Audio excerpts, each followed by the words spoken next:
Bonjour, Nicolas Podetti. Aujourd'hui, je vais vous parler un petit peu plus en détail de la méthode de John Lyons dont je vous parle depuis quelques vidéos. Et je vais vous expliquer un petit peu comment je l'ai découverte et qu'est-ce qui m'a amené à en apprendre un petit peu plus sur cette méthode. Donc comme je vous l'ai dit déjà, au moment où je me suis intéressé un petit peu aux méthodes alternatives, on va dire, pour dresser les chevaux, j'avais déjà mon galop 7.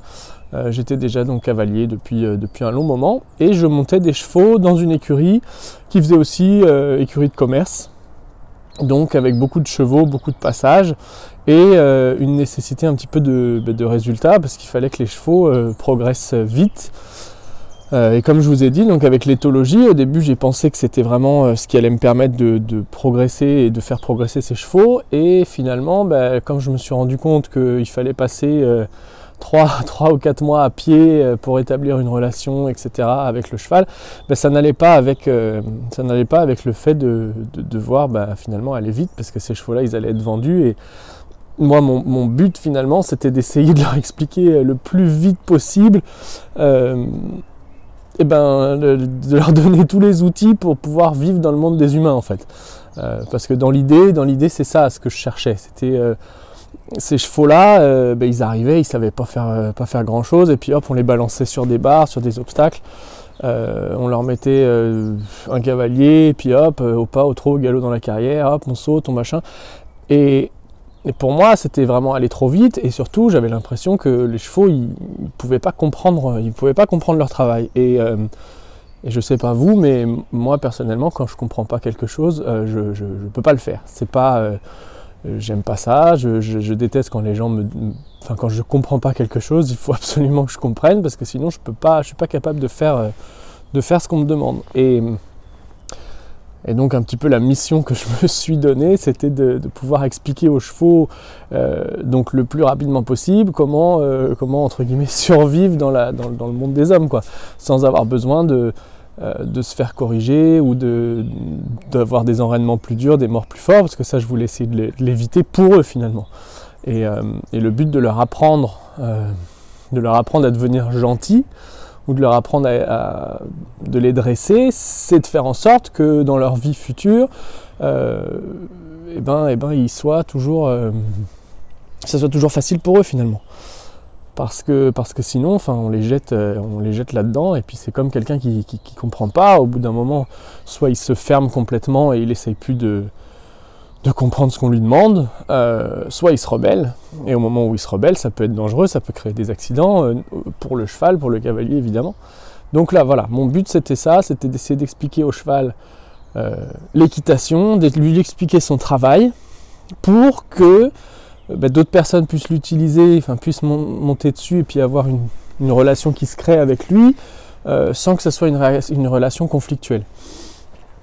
Et donc voilà, l'éthologie, donc ça m'avait pas aidé, parce qu'il fallait passer 3 mois ou 2 mois à pied et puis c'était quelque chose qui se rapprochait pas du tout de l'équitation. Donc j'ai vraiment repéré, l'éthologie c'est bien quand on a son cheval, et puis qu'on le garde pendant longtemps, mais si on lui apprend des codes et qu'après on le donne à des gens finalement qui utilisent d'autres codes, ça plaît pas du tout au cheval en fait. Il devient vraiment il s'agace parce que les gens lui parlent pas du même langage qu'il a appris, et du coup il y a une opposition en fait entre ce qu'il a appris à pied avec une personne et puis ce que les autres gens vont faire. C'est un petit peu, vous avez appris une langue étrangère, et puis vous vous retrouvez dans la partie du pays qui parle une autre langue, je pense à l'Espagne par exemple, mais vous vous retrouvez dans la partie qui parle le catalan, alors que vous avez appris l'espagnol, vous êtes complètement perdu, parce que finalement vous pensiez avoir appris la bonne chose, et puis non. Donc il fallait trouver quelque chose qui se rapproche plus de l'équitation. Et à ce moment-là, il y avait dans Cheval Pratique des articles qui étaient faits par Elisabeth de Corbigny. Et dans ces articles-là, justement, elle expliquait qu'avec la méthode qu'elle utilisait, la méthode que j'apprendrai plus tard, qui sera la méthode de John Lyons, elle était capable, donc on voyait sur les suites de photos, de transformer finalement les chevaux en une après-midi, parce que généralement les reportages ça dure toujours, les shootings photos c'est une séance quoi. Et donc avec des chevaux qui étaient au départ la tête en l'air, creusés, raides, en résistance finalement, parce qu'ils ne comprenaient pas ce qu'on leur demandait, et elle les transformait. Et elle les mettait ensuite à la fin dans des attitudes beaucoup plus rondes, avec des rênes beaucoup plus souples, donc la preuve que le cheval il a compris un petit peu plus son travail et qu'il n'y avait pas besoin de le contraindre finalement, et aller vers moins de contraintes pour que le cheval comprenne mieux ce qu'il devait faire.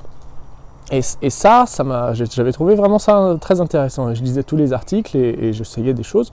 Et je me suis dit, voilà, ça c'est vraiment une méthode où tu peux apprendre au cheval rapidement à devenir un meilleur cheval finalement. Et donc, par la suite, l'aider à comprendre un petit peu sa vie auprès des hommes, quoi. Et donc ça m'avait beaucoup plu, et c'est ça qui m'a amené donc à me pencher un petit peu plus sur la méthode de John Lyons, parce que Elisabeth, elle n'arrêtait pas de répéter que c'était pas une méthode compliquée, que c'était vraiment facile d'apprendre au cheval son travail finalement, mais qu'il fallait que l'humain, que nous, on veuille bien essayer de lui apprendre, lui décortiquer les difficultés. Et c'est comme ça donc que je me suis inscrit au symposium, qui est un clinique de 2 jours, avec John Lyons.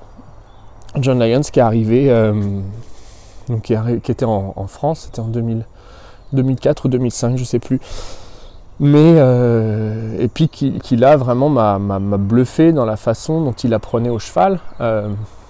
Il avait une telle patience, une explication, il essayait vraiment d'expliquer tout pas à pas.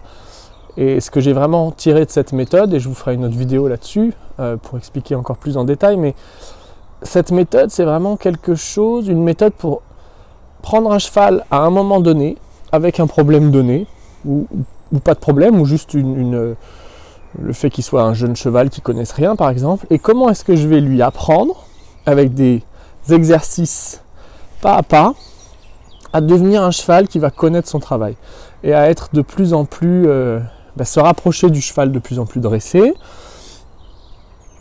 et s'éloigner du cheval un petit peu sauvage, mais surtout dans la compréhension. Parce que c'est vraiment la compréhension qui est importante dans cette méthode-là. Et tout ce qu'il a basé, finalement, c'est pour le cheval, pour lui apprendre à mieux comprendre ce qu'on lui demandait. Il a une partie de la méthode qui se passe en liberté, une autre partie qui est à pied, une autre partie qui est à cheval. Mais à chaque fois, c'est la même recherche, la recherche de la compréhension du cheval. Le fait que pour gagner finalement sa confiance, pour gagner la confiance du cheval, on ne va pas, comme dans d'autres méthodes, simplement dire que voilà, la confiance, ça se gagne en désensibilisant le cheval et en lui montrant plein d'objets. La confiance, ça ne se gagne pas comme ça. Ça me fait penser à ça, mais vous savez, les magiciens un petit peu, ou les artistes qui prennent le couteau là, et puis qui passent entre tous les doigts, tac, tac, tac, tac, tac, tac, tac, tac, tac, tac, tac, tac, tac, tac, tac. Ça me fait un peu penser à ça, la désensibilisation au départ, et l'idée que voilà, c'est pas parce que quelqu'un va faire ça sur mes doigts sans me toucher les doigts que je vais avoir confiance en lui. Non, vraiment pas, je vais plutôt avoir peur et puis me dire oh là là, la confiance ça vient pas comme ça. Pour donner votre confiance à quelqu'un, en général, ce qui se passe souvent, c'est que la personne à qui vous donnez votre confiance, c'est une personne qui vous a permis de résoudre des problèmes. Elle vous a aidé à un moment donné où, finalement vous étiez perdu. J'ai pas mal de camarades de classe qui m'ont aidé, notamment quand j'avais des soucis en maths. J'étais pas très fort en maths, mais c'est vrai que quand quelqu'un est capable de vous expliquer ce que le prof n'arrive pas à vous expliquer, par exemple, alors que vous étiez complètement perdu, vous n'arriviez pas, et que la personne vient et vous explique et vous montre comment réussir le problème, automatiquement vous reportez un petit peu votre confiance vers cette personne-là. Et John Lyons, c'est vraiment ce qu'il explique. Il dit, voilà, si vous voulez gagner la confiance de votre cheval, il va falloir lui montrer, lui expliquer comment se sortir de ses problèmes. Comment faire en sorte que le cheval comprenne voilà, vous lui posez des problèmes, parce que l'équitation, c'est poser un petit peu des problèmes au cheval. Pas des grosses choses, mais je veux dire, c'est quelque chose qui n'est pas forcément naturel, et il va falloir lui expliquer pas à pas tous les exercices. Quand vous montez sur son dos la première fois, quand vous lui demandez la première fois de tourner, quand vous lui demandez de répondre à ce qu'il a dans la bouche, de répondre aux jambes, c'est tout un tas de problèmes auxquels il faut expliquer au cheval la solution. Parce qu'à ce moment-là, si vous arrivez à lui expliquer sans violence et d'une façon claire, déjà lui il va être beaucoup plus calme parce qu'il va comprendre, il va être moins dans le stress. Et ensuite, vous allez gagner aussi son respect, parce que le respect ça se gagne finalement avec le contrôle du cheval, mais sans violence. Donc vous aurez gagné et sa confiance en lui expliquant les choses, et son respect.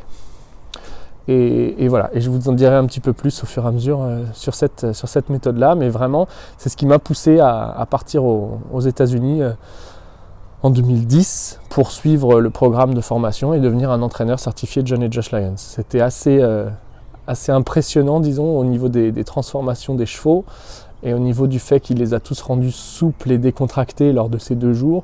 Il leur a expliqué leur travail, il les a rendus calmes finalement, mais calme par la compréhension. Et ça, c'est ce que j'aime vraiment dans l'équitation, et c'est ce qui m'a donc poussé à aller aux États-Unis. Voilà, on se retrouve plus tard pour une autre vidéo.